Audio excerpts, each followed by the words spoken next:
Welcome back, sports fans, to Circles Off. This is your ultimate destination for betting education, and today we're going to take a deep dive into an often overlooked aspect of sports betting, the essential things to avoid when betting on the NFL this season. Buckle up, get ready, let's try to help you minimize your losses or maximize your winnings, hopefully the latter. Let's dig in. NFL betting is hard, plain and simple. It's one of the most fluid betting markets in the world, and it attracts the best bettors across the planet. If you're dabbling in the NFL, here are 3 things to avoid in order to give yourself the best chance of success.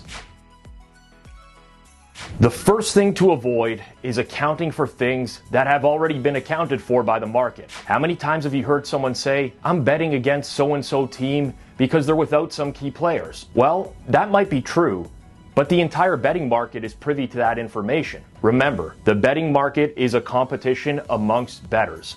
If there's a quarterback injury in the season, you're going to see the market react accordingly. Almost instantaneously, the line is going to settle at a new line. Waiting until Sunday morning to bet against the team because a starting quarterback is out is almost a surefire way of losing your money in the long run. For tip number 2, I'll guide you away from another common pitfall, stubbornness. Listen, nobody likes to be wrong. I hate it maybe more than any other person on the planet.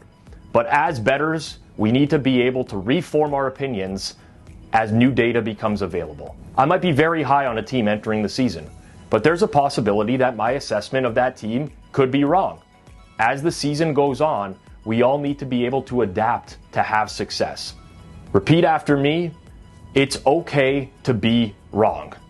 Once again, it's okay to be wrong. As a famous president once said, "There's an old saying in Tennessee, I know it's in Texas, probably in Tennessee, that says, 'Fool me once, shame on you.' If fool me, we can't get fooled again." Remember, a team's value is relative. There might be a time where they're undervalued by the market, and the next week they could potentially be overvalued, or vice versa. Being able to recognize that is a key to success in betting the NFL. Don't be stubborn. And for tip number 3, maybe one of the hardest things to do as a bettor, avoid emotionally driven bets. This isn't specific to the NFL, but due to the nature of the NFL schedule, this can be a struggle for even the most seasoned bettors out there. With the way that the schedule's set up over the course of a Sunday, it's very easy to chase losses over the course of the day. We have 3 distinct sets of games on a Sunday afternoon, and bettors might find themselves trying to press their luck after each slate is over, trying to win back the losses that they've accumulated over the course of the day. Put down your phone, put down your laptop, step away from the computer, resist the urge to make a bad bet just for the sake of trying to break even or turn a small profit on the day. Ask yourself, if this wasn't a bet that I was willing to make at any point over the course of the week, why am I going to make it right now? 99 times out of 100, there isn't a logical explanation other than you're trying not to end the day in the red. Bettors will naturally have losing days. It's inevitable. Take your losses and live to fight another day. These are just 3 of many things to avoid when betting on the NFL.